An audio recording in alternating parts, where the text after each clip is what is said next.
Wait, you're listening? Okay. All right. Okay. All right. You're Listening to Radiolab. Radiolab. From WNYC. See? Yep. Maybe all of us can sit on the couch. Yeah, I can pull that chair over. So we're going to start with a story from our producer, Pat Walters, about a couple. Oh, my word. That's the lady. I'm Janet. This is the guy. So I don't need you to introduce yourself. That's usually the thing we do, but we're not telling people who you are. We're going to call him Kevin. Kevin, yeah, that's my name. It'll make sense why we're not using his real name in a second.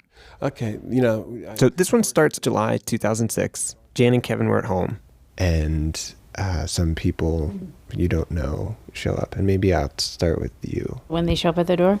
So we were getting ready to go down the shore. It was a Friday. So we're in the kitchen and they come to the back door. I thought that they were fundraising. I thought they might have been firemen just by the blue shirt, and then realized that they were law enforcement. 2 women and I think 2 men. More came up from around the side of the house. And they show us their badges. Were they cops or? They were Homeland Security. They took me outside. And they kept me, and they asked me to stay in the kitchen. And they had a woman with me. I didn't know what was going on. Nobody said anything to me. What are they saying to you on the porch meanwhile? When they showed up, and I got to the door, he said, "You know why we're here?" I said, "Yeah, I do. I was expecting you." And I showed him where everything was. This story about Kevin and his wife Janet inspired us to do the entire hour. Because one of the most basic things that we do as people is we judge. We judge one another. We judge what's right. We judge what's wrong. But this story and the 2 that follow, They will make you judge how you judge. Or at least they had that effect on us. and we're calling our show Blame. I'm Jad Abumrad. I'm Robert Krulwich, and we'll go back to Pat. Before we do, you should know that this show contains some graphic, difficult descriptions in a few spots. If you're not in the mood or if you have kids around, you might want to sit this one out. Okay, so what happened in that first scene only makes sense if we go back a little first. About 15 years. It's just an ordinary day. Kevin's going home from work. And I was driving home, going about 65, 70 in the fast lane, when suddenly there was a thump in my chest. Then heat, just a heat burning. After that, he said suddenly he had this thickness In my tongue, in my throat. then a foul taste in his mouth. Then my hearing faded out. And he thought, it's back. When I finally did come to, He sees his car is smashed into the side of an apartment building. I do recall the officers telling, you've been in an accident, you've been in an... And he remembers one of them Insisted that he smelled alcohol. And I was talking through clenched teeth because I had bit my tongue and my cheeks. I was saying over and over again, I had a seizure. I had a seizure. Kevin's got epilepsy. He's had it since he was a teenager. But 2 years before this all happened, he'd had surgery to remove the part of his brain that was causing the seizures. And it seemed to have worked. He was doing great. Essentially wasn't having seizures anymore. Until suddenly, he was. Lost your license? I lost my license for a year. Things had kind of taken a nosedive. Like, here he is. He's 35 years old. I'm living with my brother. I'm divorced. And I have to call my daddy and ask him now to drive me to and from work. And you think, I need to do something. This is not sustainable. No, don't need that. So I walked into the office. Asked the HR person where he works for a list of all the employees. Give me a list of everybody and where they're from. So she pulled it up. I go down the list and I get to Janet Woodruff Bloomfield. Only one that's really close to me, 5 minutes away. So I walk to her cube, knocked on the wall, and introduced myself. Like, hey, my name's Kevin. I also work here. I've got this thing, though. It's kind of awkward. I can't drive, and I was wondering if you'd give me a ride. And she said yes. I really passed by his street, on the way to work. So it was Like right on his street. pretty much. But I made it clear, I'll do it when I can. And as they drove together, they Started talking, finding out a little bit more about each other. noticed pretty quickly. We like the same music. And that was unique because I sort of liked music that was probably more in his era. Kevin was 7 years older than Jan. What kind of music were you listening to? Jackson Browne mostly, a lot of Jackson Browne, James Taylor, Bonnie Raitt, Elton John. They found themselves singing along to the lyrics. You cannot sing with somebody day in and day out and not have something happen. We wound up, as the spring came, it's getting nice out, so now it's like, well, let's not go home, let's go out for a beer after work. We're becoming good friends. We liked each other. And I don't think it was long at all. I can't even remember, but it wasn't long at all before we were like a couple. And Kevin? I'm dopey in love. Oh, yeah. He's doing romantic things for her all the time. Flowers, poems, and Paintings. Illustration of the Jackson Browne cover. And within a year, we were engaged. but all the while, Kevin is having seizures. Yeah. Since the car accident, more and more. I knew nothing about epilepsy. I had never seen anybody have a seizure. In my past, those would have been big red flags that I would have just walked away, but I just went with it. For a few years. Until finally, Kevin and Jan decide this is enough. I wanted to be done with it. So they schedule a brain surgery. Which sounds like a big deal, and obviously it is, but they had every reason to think that this wouldn't change him. I honestly thought that he was going to come out of it fine, better. Because that's what happened the first time. Kevin had actually gone through a brain surgery, much like this one once before, and he'd come out pretty much the same guy. He was still himself. And after that second surgery, he did seem fine. I think they ended up taking out like 4.5 centimeters. Like a little bit bigger than a golf ball. Whoa. So you go home and it seems to have worked. Yeah, as far as seizures go, we thought, okay, this is it. We're home free. And I was just happy to have some normalcy. But then in the winter, By beginning the middle of January, Kevin noticed he wanted to eat my physical appetite a lot more than usual. got insane. This is a guy who didn't eat breakfast. He had minimal lunch, and he'd have a sensible dinner, maybe a snack. That was it. But now, I could eat the couch. It just was odd. It was not him normally, but, you're like, okay. she thought maybe it's just a side effect from the medications. But then, The piano. He'd play the piano for hours. the same songs they used to sing in the car together. If he was stuck on a piece, he would play it for hours. Like how many hours? 8, 9. And then there was sex. We were a happy, healthy couple. Kevin's nodding. Yeah, it was fine. But what was abnormal was it was anywhere. Clearly, it wasn't like, oh, we're in the supermarket, let's have sex here. It wasn't like that. But it was like I could just walk in the kitchen from my out of work, and he'd be like, oh, let's go here. Which struck her as weird. But then again, So we were thinking, let's try to have a family. so the timing made things confusing. And more than that, it wasn't like any of this stuff was out of character exactly.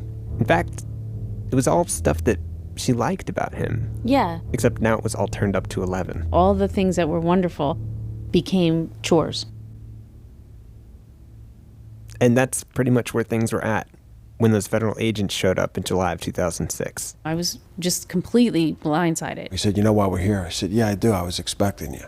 Kevin took the agents upstairs, I took him right into here where my computer was.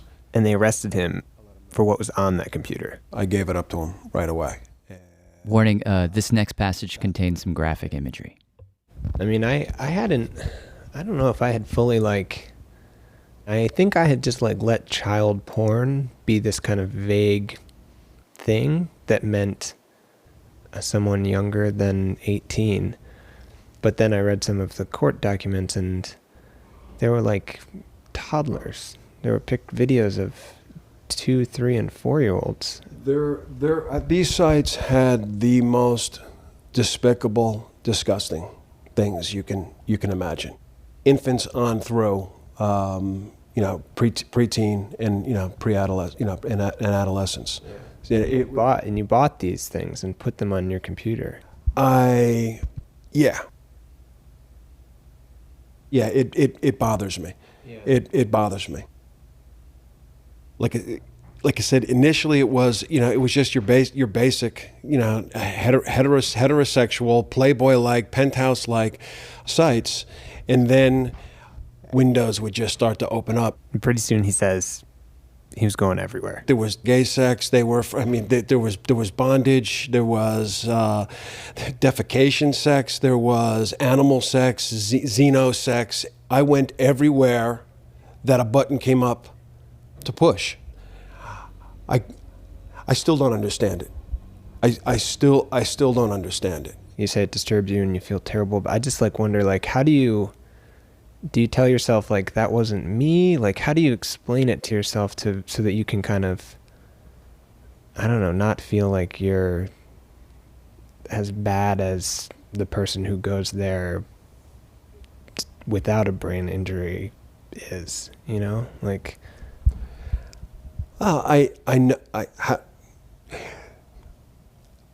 Say that again. Ask that question. I guess I'm just wondering, I don't know, knowing that that's a thing that you did, and it sounds like obviously you know that was bad, it was a wrong thing, it was a terrible thing. But it was you who did it, or was it not? I don't know. You know what I mean? No, it was me who did it, but it was me with a complete lack of neurological control.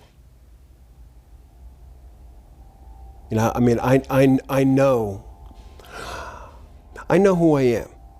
I did idiotic things that I couldn't stop myself from doing. I didn't want to do it. There would be nights where it would be 4, 5, 6 hours of going to the same site and downloading 1 or 2 files and then deleting them, going back a minute later, downloading the same files, deleting them. I would download those files a dozen times and delete them a dozen times because I didn't want to be there, knew I shouldn't be there, and couldn't help myself from going back. I'm not an idiot. I'm a smart guy. I'm not an idiot. But I know I had no control. And that's what he would argue in court. Kevin would plead guilty, but at the sentencing hearing, he asked the judge to be lenient, arguing essentially that the person who did all those things, in some sense, wasn't him. It was some other part of his brain that he couldn't control. And at the hearing, he called one witness. Orrin Davinsky. I'm a neurologist and epilepsy specialist at NYU Medical Center. He's been treating Kevin for decades. 20 some odd years. And he says as soon as he found out what Kevin had been doing, Had a terrible sense of responsibility. this is because of the brain surgery. The surgery Orrin recommended he have. And he argued in court that this was not Kevin's fault. I remember looking at those agents right in their face and saying to them and to the judge, this could be anybody. This could be those agents, judge. This could be you. This could be me. This could be anybody. And we would have no control over what we did. And he explained to the court What the biology was. that the way the brain is organized is that there are parts of our brain that are way deep down that control base desires. Like hunger, sex. Keeps us alive, but it's teeming with the nastiest thoughts. We all have these crazy thoughts in our head. Now, in most of us, those thoughts are kept in check because there are other parts of our brain that sit on top and act like a lid. But in Kevin's case, the brain surgeon who did that surgery removed part of that filter. And suddenly, The cork was off. I mean, there was just no lid on his sexual desires. he says scientists have known about this condition for a long time. They first saw it in monkeys. In rhesus monkeys, When the monkeys would lose roughly the same part of the brain that Kevin lost, they became very hypersexual. Males that would only previously be sexually involved with females now were 10 times more sexually active with both males and females.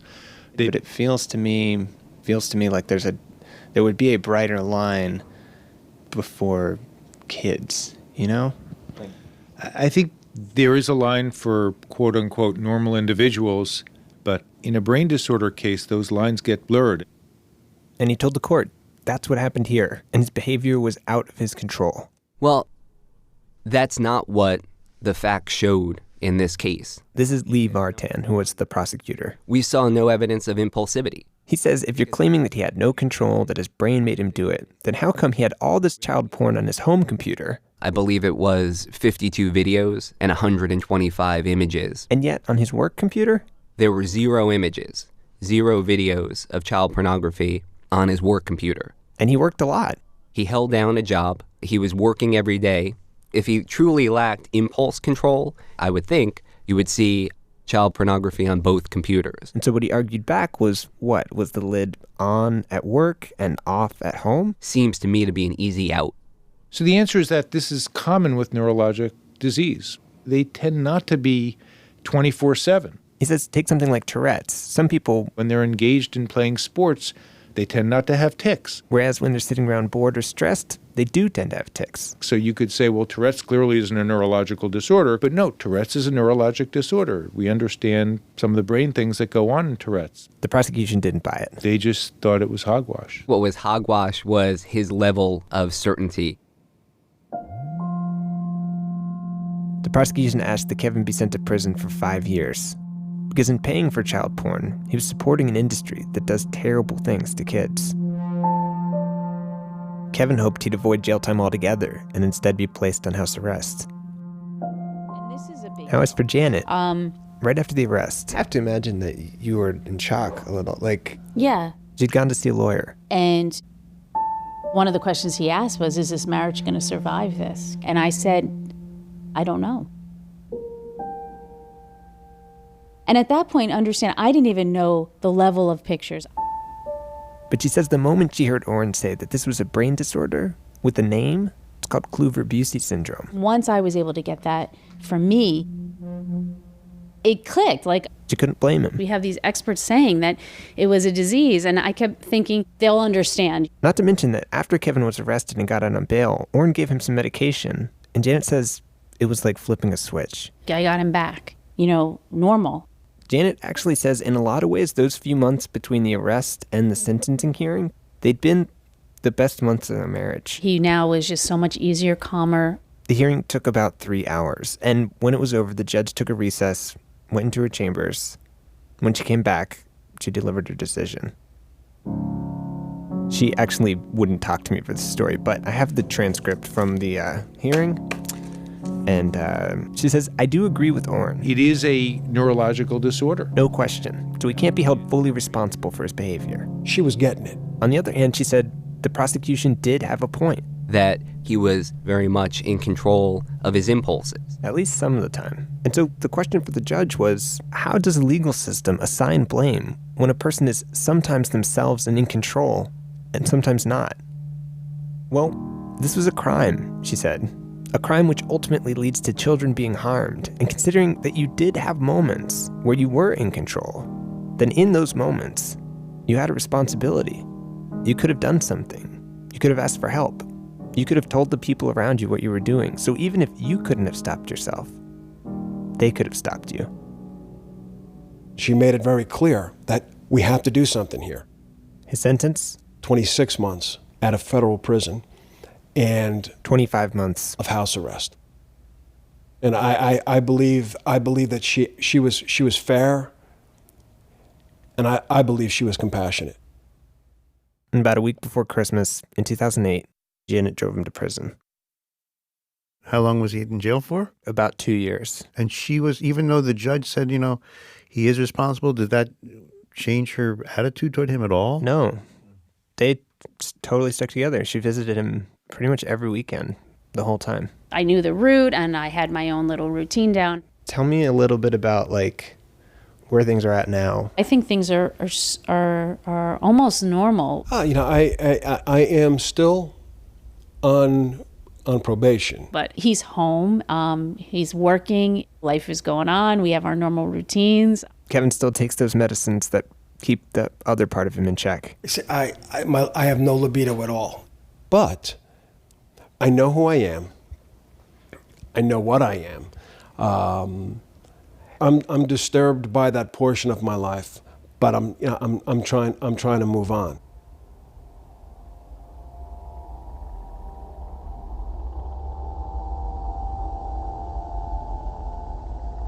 Producer Pat Walters. Thanks also to neurologist Orrin Novinsky for connecting us to Kevin and Janet. Stay with us. We'll be exploring these questions of blame and responsibility even more deeply in the next segment. Even yell about it a little. Yeah. Coming up.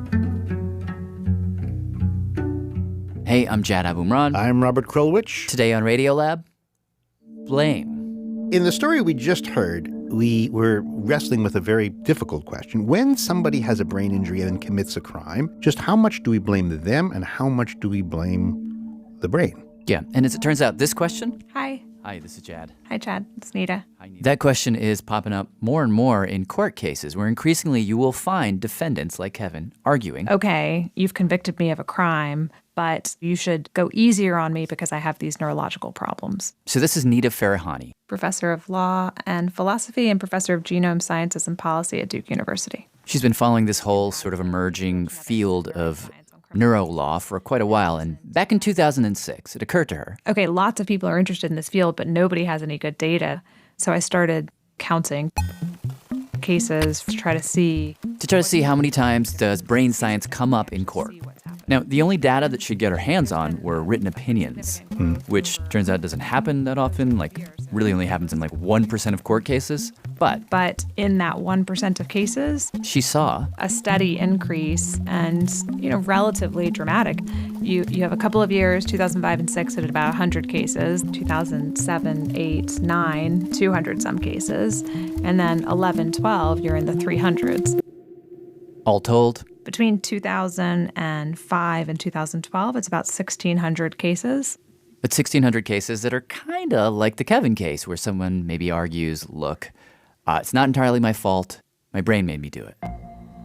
At least a little bit. Yeah. And by the way, that number was just in the 1% she had access to. So the other 99% of cases may actually have a whole lot more. Yep. Well, wait a second. Is this a new development? What do you mean? Like, in West Side Story, there's this character, Officer Krumke, and he goes, and there's these juvenile delinquents, this is back in the 50s, and they're saying everything is someone else's fault. So they have bad parents, and they have poverty, and they have passion, and they have youth, and they plead all these things. Kindly, Sergeant Krupke, you gotta understand, it's just our bringing upkeep that gets us out of hand. Our mothers all are junkies, our fathers all are drunk. If you just added to the list tumor, that's pretty much the same thing. Well, maybe, no. There seems to be something more compelling for both judges and juries when you are able to have actual brain scans. Or EEG or whatever, because now you can say to Officer Krumke, look, I know this might sound like an excuse, but check out this spot right here. Here's the proof. I don't have a normal brain, and I didn't choose not to have a normal brain, so how can it be completely my fault? Well, doesn't that sound a little bit like a little too easy? Maybe. I guess it depends on the specific case, but just in the abstract, let me give you the best version that I've ever heard of this argument. Okay. This is what made me really stop and think. It comes from from a psychologist, Kevin Dutton. He was interviewed on the Scientific American podcast, and he gave this hypothetical. Imagine if you've got a deaf person, okay, and you've got a child in a burning building, and you've got that child screaming out, but the deaf person can't hear the screams. So you wouldn't necessarily you wouldn't hold that deaf person culpable for that child's death if the child died. You agree so far? Yes. By the same token, if you are emotionally deaf, if you can physically hear the screams, but emotionally you just don't have that kind of neural kick up the backside to go in and save that child, isn't that the same thing? And when you start thinking about that, there's a whole kind of moral conundrum that starts coming out of that, because damage to the ear is damage to a physical structure. Damage to the brain is also damage to a physical structure. So here's the moral conundrum I think he's referring to. If we go along with this idea that we can use brain abnormalities to defend ourselves in court, well, that's going to lead us into some pretty weird places. As a society, things may get very, very complicated. As we learned, we got into a little tussle. All right. Okay. With this guy. Sorry, so you put this on. Well, it is a little chilly in here. This is David Eagleman. I'm a neuroscientist. He's a regular on our show. Is that what I was supposed to say or no? Very spirited regular. Yeah. No, here's one of the most interesting parts. Here's his argument. Think about it technologically. At the moment, our best technologies in neuroscience are very crude. We can see when someone has a tumor or damage from traumatic brain injury or neurodegenerative disease, but it is quite crude still. The way he puts it, looking for those brain abnormalities now is sort of like being up in space and looking down at the Earth. You can't really see what's going on down there, but you can see the big shapes and the colors, and every so often, you notice something that's not supposed to be there, like, whoa, What is that crater over there? If you see something that's big enough to see, you take a picture, you're back in court, you show it to the judge, and maybe she gives the guy a break. But then, say you're up there and... mission control. Everything looks normal from up here. You don't see anything. Well, then back in court, the judge is going to take a look at your apparently normal brain and say, sorry. Well, that's your fault. It's not a biological problem. So we're just going to say you're blameworthy. So that's where we are now. We draw the line at what we can see, and what we can see is only the big stuff. But he says, imagine forward. We'll have new technologies. We'll have XMRI instead of fMRI. And suddenly it's going to be like Google Maps, where instead of being up in space, you can zoom in, and now you can see everything. We'll have new names for disorders of the microcircuitry and so on. We'll certainly never get all the way to the end. But one day we may be able to say, like, see that little bit of mangled wiring right over there? That is because his mom didn't love him enough, or maybe he got bullied. Like, we'll be able to see all that stuff almost as well as we can see brain tumors now.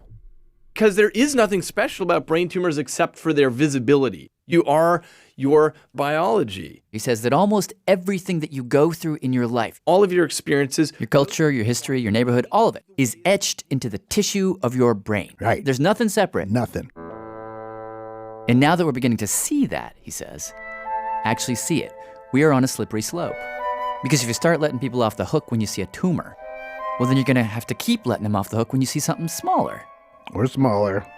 Or smaller still. The point is, it cannot be a just legal system that in one decade says, well, you're blameworthy. Because for the moment, we can't see anything in your brain. And then the next decade says, oh, you have Schmedley's disease. Hey, we can see it now. And we didn't realize that, so now we're lumping you over here with the people with the brain tumors. So then what does that mean? Like we have to let everybody off the hook? No, blameworthiness is the wrong question for a legal system to ask. Well, I have a version of that question. How about everybody should know that his brain isn't completely normal in this regard, and now the question is proportion.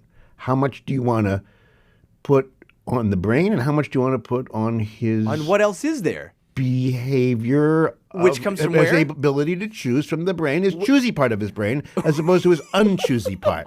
Well, that's okay. That's where you're forcing me. I'm glad you're phrasing it this way, because that's exactly the problem with our intuitions. We have this intuition that, yeah, your brain might look like this. You have these genes, you have these experiences. That makes your biology like this. Oh, but in the end, that doesn't matter, because you've got this other thing that's independent of the biology. But we don't. You are your brain. No, your brain, however, nevertheless helps you decide things. Brains help you choose. So the question I'm asking... Who's the you that they're helping? Who's the you that you're helping? The bearer of the brain, the owner of the brain.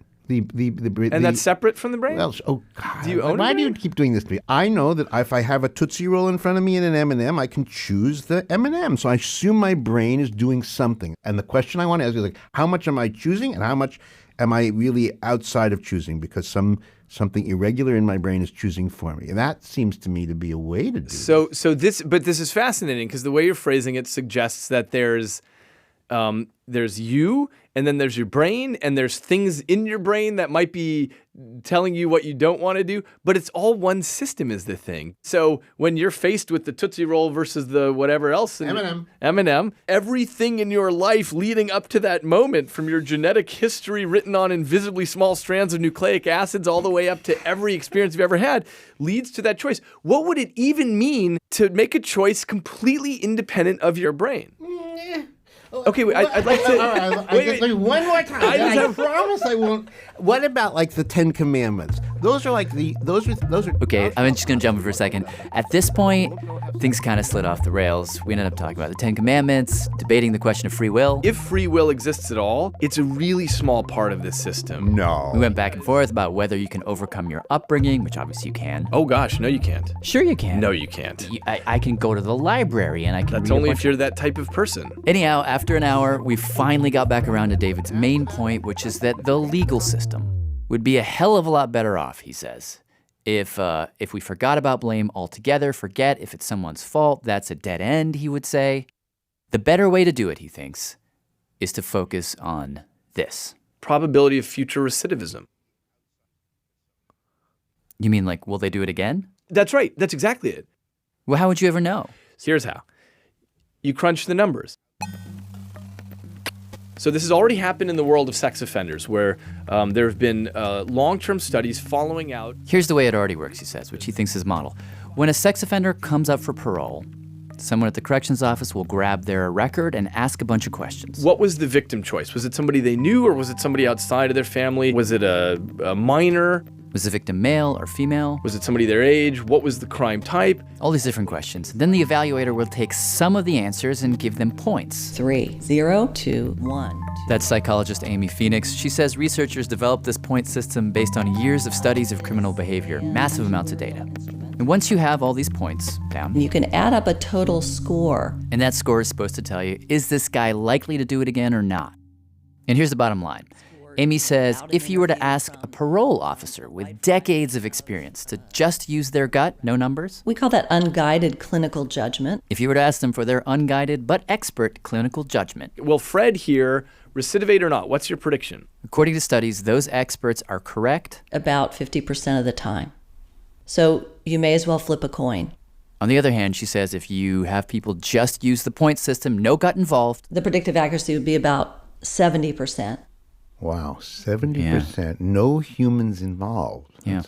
I know it seems like, oh, where's the humanity in that? But the question we have to ask is, compared to what? So the way it currently goes, ugly people get much longer sentences than attractive people in courts. This is a well-known bias from juries. Is that somehow better than having a scientifically informed legal system? I have no response to that. Damn it. Well... But Krulwich? Robert will, yes.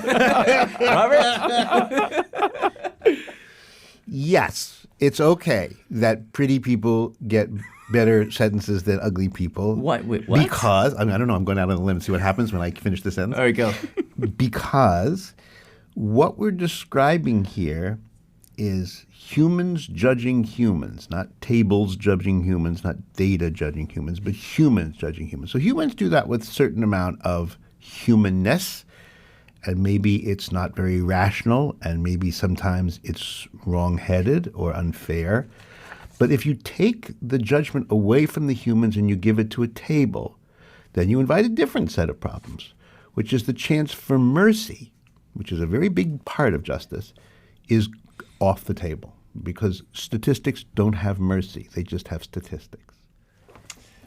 Amen. Okay. Nicely done. Robert's pleased with that. But let me say, I thought that was a beautiful question. That is a beautiful question. So the notion of we should be merciful and so on, of course that's all true. But the question is, are we good at it? Are we good at knowing who is the right person to be merciful with? It ends up usually being the attractive person, right? And the person who's ugly and is missing teeth, we're usually not as merciful for. I wish this weren't. All right, let me just throw in one more objection to this. I mean, obviously he has a point. I guess so. But this whole thing that he's advocating for, and he's not the only one, of throwing out blame, focusing instead on what someone might do. Is that a world you would want to really live in? Nita Farahani, that law professor, put it this way. Imagine you do something small. So if I, forge a check, Minor offense. and in the process of arresting me and convicting me, Maybe the courts do a brain scan. Or they do that number crunchy thing with the Exactly, question. and they determine actually she has a predilection for far more serious crimes than check forging. I mean, she hasn't done any of those things yet, but she could rob a bank. She could commit a violent crime. That's what the data shows. If all you're worried about is what she might do, then you can keep me in prison forever because what you've discovered is that I pose a real and future danger to society. I mean, you could basically convict someone of a crime that hasn't happened yet. Exactly. And not only that, if you think about this whole thing from a slightly higher altitude, according to Nita, when you blame somebody for something, there's a power to that act that goes beyond that one individual. There is value to society holding people morally accountable for wrongdoing. You're upholding this code that is important to all of us. It's what we've lived by and clung to for thousands of years. Yeah. And so you could argue that the act of assigning blame is sort of like reinforcing the scaffolding of society. It creates norms for people to follow. That makes perfect sense to me. Otherwise, we would be like, I don't know what we'd be. So, hey, so you're coming out for the 10 Commandments at the end of the day. Wait. Hold on. No, let's just say he went there and he can't take it back. Don't draft me onto that team. No.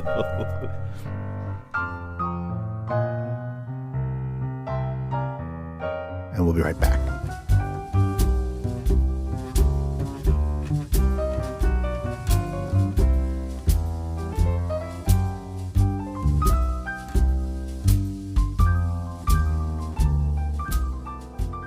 Three, two, one. Hey, I'm Jad Abumrad. I'm Robert Krulwich. And today on Radiolab, blame. All right. So tell me your name again. Bianca. Bianca. Yeah, and I'm That's a pretty name. Thank you. Yeah. Okay, so this is tape that was sent to us by a radio producer named Bianca Gaver. At the time, she was in college, just starting out, biking across the country. So yeah, we just got this grant to bicycle around this summer and no kidding. Talk to people. Yeah, it's called Davis Projects for Peace. Oh, great. And she was riding through this part of Tennessee and ended up on this farm-type place where she met this guy, Hector. My name is Hector Black. I'm 86, almost 86 and a half. When you get as old as I am, you add the halves again like you did when you were 3. And Hector ended up telling Bianca a story that in many ways turns everything we've learned in this hour on its head. So yeah, where would be the best place to start? I mean, I think the story starts when he decided to move to Atlanta, because that's where Patricia was, his daughter. Okay. He had fought in the war. As a combat engineer. World War II. I was not a good soldier. Went to Harvard, got a degree, met his wife Susie, and then I did join the civil rights work in the 60s. I think when Hector heard about the civil rights movement, he actually packed up his bags, moved to the neighborhood where Martin Luther King lived. We rented a house. And said, what can I do to help? I felt I wouldn't really understand what was going on unless I lived there. And that's when he meets Patricia, girl in the neighborhood who came over all the time, just like a lot of kids, but she stuck around longer than anyone else. And at 11 years old, she asked them, will you adopt me? Why don't you explain? Did you adopt Patricia? What happened? How'd you Yeah, get her? her mom was an alcoholic. Sometimes she drank up the rent money and the kids were out on the street with their mom and dad. Mom, there was no dad. And so we took them in.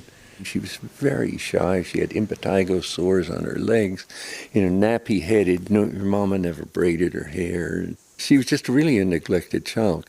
And so she just blossomed. She got into reading, sewing, painting. She made all her own clothes. She was making bridal gowns as a second source of income. And then she went off to college. She came back and started teaching kids to read. She even took in a few kids, just like he had done. Adopted a couple of kids? Yeah. She's a wonderful child. So unfortunately, the whole story changes now in November of 2000, because that's when Patricia was murdered. Ivan Simpson is the name of the man who killed her. Yeah. He'd broken into her house looking for money. And he strangled her. And later the autopsy showed he sexually assaulted her too. At first, I yelled, "I'll kill the bastard." I thought, what kind of a monster would do a thing like this? And he said for almost a year, he could not stop imagining what he had done to her. These visions, they'd come at me out of the blue, just hit me. Again and again. I just had no control. It was like he had control over me, pushing my face in the mud. After Ivan had confessed, and this was right after the murder, Hector said part of him did want Ivan to get the death penalty. Yeah, I was furious. But then this other part of him was like, no, this is a test. This was a test of his principles, of his beliefs. And so he decided he would not pursue the death penalty. At the trial where he was sentenced, he refused to look at Ivan. Trisha's cousin got up first. She was just in tears and just said how much she hated him. I thought, oh, Lord, here I'm going to go say something that's probably going to hurt her feelings. And when it came his turn, I had a written statement because I wasn't sure how steady my voice was going to be. But I was saying how much we loved Patricia, how much she meant to us, and how wounded we were by what had happened. And I said, I don't know if I've forgiven you, Ivan Simpson, but I don't hate you. I hate with all my soul what you did to my daughter. And then he worked up the nerve to turn around. To face him, to say the last thing I had written, that I wish for all of us who have been so wounded by this crime, I wish that we might find God's peace. And I wish that also for you, Ivan Simpson. And he says, when he looked up, tears were streaming down his cheeks. And, that's the first time I looked into his eyes, and it was like a soul in hell. It was just indescribable, looking at him. In the end, Ivan ended up getting life in prison without parole.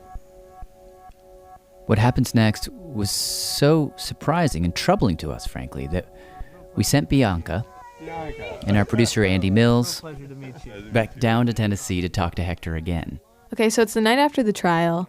Hector is laying in bed. In the motel, I couldn't sleep that night.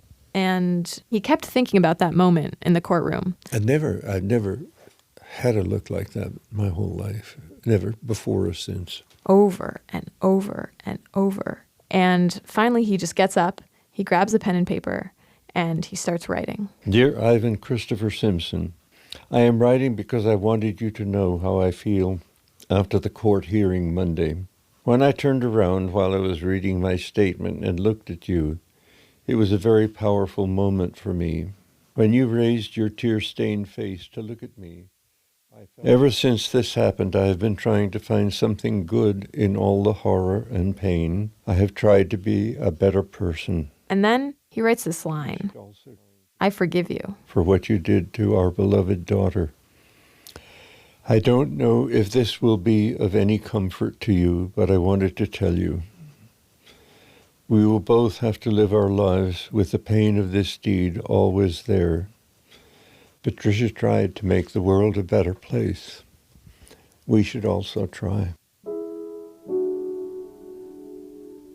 Did you think he would write you back after that? I didn't know. But about 4 weeks later, a letter shows up. Yeah, this is it. Dear Mr. Hector Black and family, I first want to say God bless you all in all things. Second, I have to go straight to the point. I know God has forgiven me. You have forgiven me, but I can't forgive myself. Not yet, anyway. I have so much anger at myself right now, it's unbelievable. This hardness I have against myself. I will always be remorseful. I used to hear God speak to me all the time, but I guess after what I did, He took away His touch from me. Right now, I miss His voice. I don't know the level of love Miss Patricia had, but if it's anything like your example of it, it is great. God comfort you all in everything. Feel free to ask me anything you like. If I can, I will try to answer it. Dear Ivan, I was very glad to have your letter. I think it is important that we be as honest as possible with one another. And so I have to tell you that it is hard for me to write to you. I wanted to know who he was. I would really like to hear about your life, about the people who loved you, the people who hurt you, because I wanted to know what had happened to him that could make it possible for him to do a thing like this. Ivan writes, Dear Hector, I was adopted when I was 2 days old. His mother was schizophrenic. Mrs. Simpson, the one I call Mom now, took me in. He was raised by his grandmother's sister. She's 82 now. I used to have to stay over there with my natural mom, while Marie, my mom now, had to work.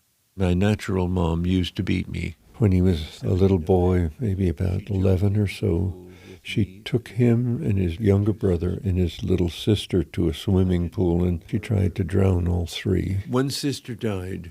He stood there while she drowned his little sister in front of him. It's just the most horrible stuff. And so we asked him, having heard all this from Ivan, did he still blame Ivan? Or did he blame his mom or society or something else? Well, I do blame him. I mean, he made the choices. He made the choices. There's no doubt about that. But he says knowing this also made him want to write back.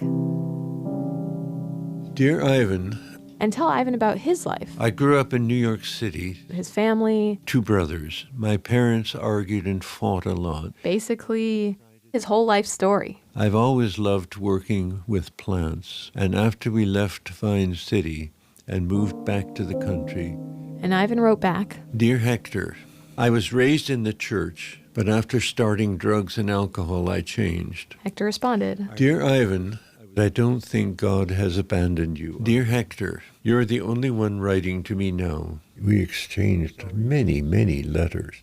And at some point in this back and forth, this almost incomprehensible thing happens. Dear Hector, their letters... First of all, thank you for the pictures. I never knew plum trees blossom, really. Just become casual. My favorite bloom is the water lily blossom. They'd talk about flowers. It's beautiful. Things they'd read. Dear Ivan, thanks for your letters. I'm enclosing a story someone sent to me because I thought you would enjoy it. And sometimes... Dear Hector. Just the most mundane details of their day. Just sitting around this Saturday evening, been singing hymns to myself. Basically, they became friends. You know, Hector, you're right. I do sense a bond developing, unusual because of the circumstances. It's not at all what I expected to happen, you know. And it's just so absolutely crazy. You know, actually, oh gosh. We started to send him Christmas packages, you know, and we see this box on the floor, and I think to myself, you crazy old man, you're sending Christmas packages to the man who murdered your daughter. What the hell is up with you? You know, just so cross, so totally out of, like I was out of orbit or something, and I guess I was, because people don't do that. Maybe I'm trying to exact meaning from it. I don't know. Because I struggled so hard with why? Why? Eventually, after years of writing letters, Hector decided to ask that why question in its most essential form. What happened that night? This one, I just want you to know, if you don't want to read this, we don't want to make you read this if you're not ready. I don't think it's... This might be a good time to say that this next part is disturbing. If you have kids or you're just not in the mood, now's a good time to duck out for a few minutes. Dear Hector, I wasn't going to tell you all what happened until you asked. I'm also glad you're relieving me of details also. God bless you.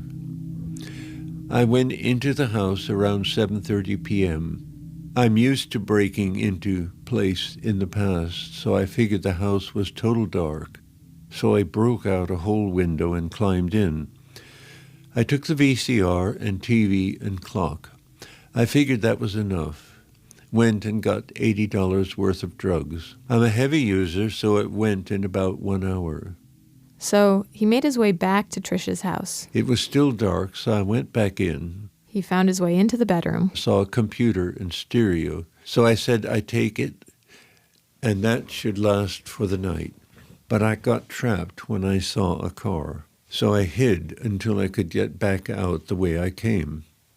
So I saw a lady walk to the room. I tried to be quiet so I could escape when she opened the door to a closet I was hiding.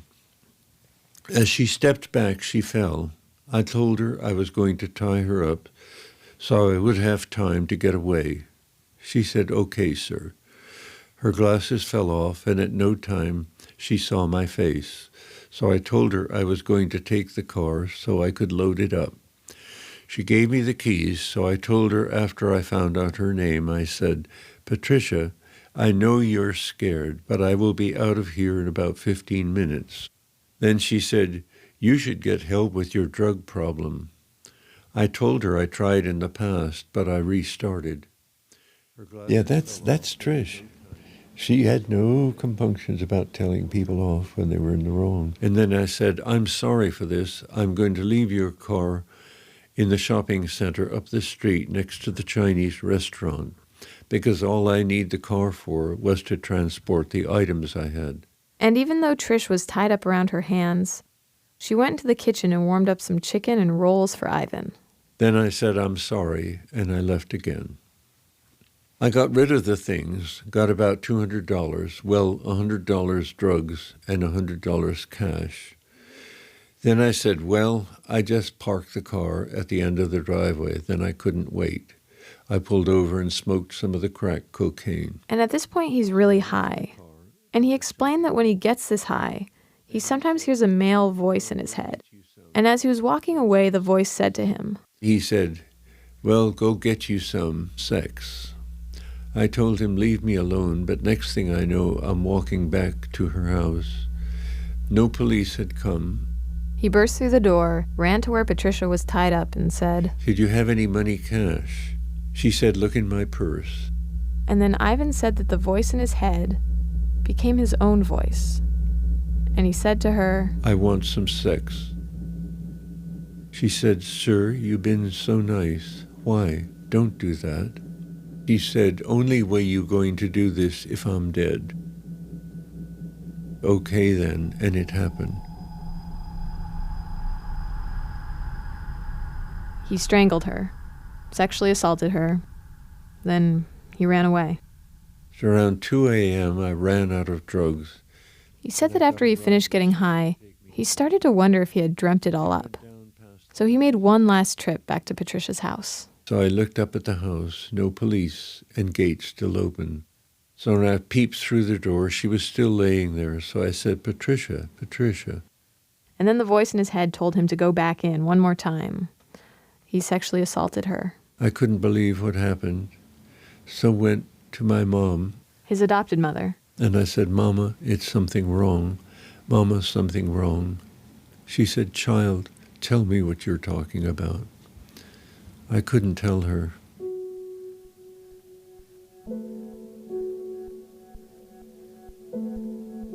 I was really hoping they would kill me in the electric chair because I shouldn't be able to live with myself and God after what I had done.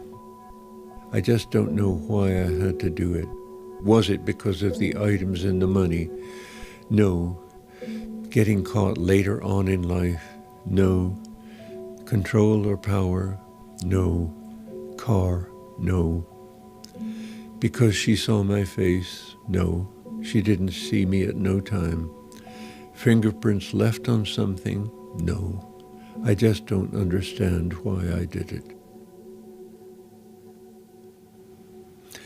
Well, I feel the pressure has left me for telling you first what happened.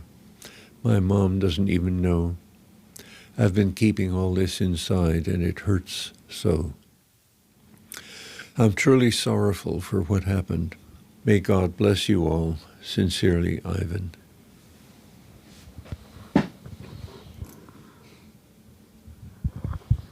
Did it help in any way to know? Yes. I mean, that sounded exactly like Trish. But she was a really fearless. I mean, she must have been, I can't imagine what a horrible. Oh, God. I was just amazed that she could be so strong. Just amazed. Because when you love somebody very much, you want to know about their last hours. And he just wrote it in a way that I found very kind. I mean, if you go, kind is a weird word to put there, but But that's the word he chose. Kind.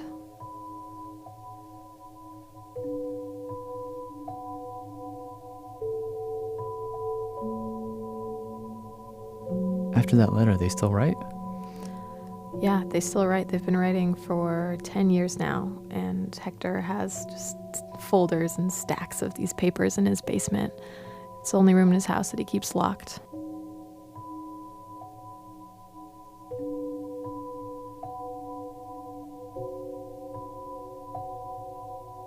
Producer Bianca Gaver.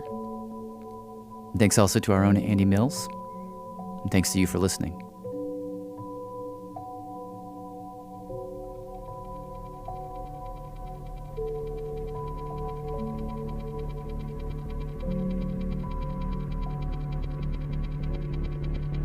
Hi, it's David Eagleman. This is Bianca Gaver. This is Dr. Amy Phoenix. Okay, this is Hector Black calling, reading out that text. Here's the text that you sent me. Radiolab is produced by Jack Abumrad. Our staff includes Ellen Horn, Soren Wheeler, Pat Walters, Tim Howard, Brenna Farrell, Molly Webster, Melissa O'Donnell, Dylan Keefe, Lynn Levy, and Andy Mills. with help from Thea Bennett, Derek Clements, and Shruti Pinraneni. Special thanks to Steve Mirsky, Jay Allison, Michael May, and Jesse Bering.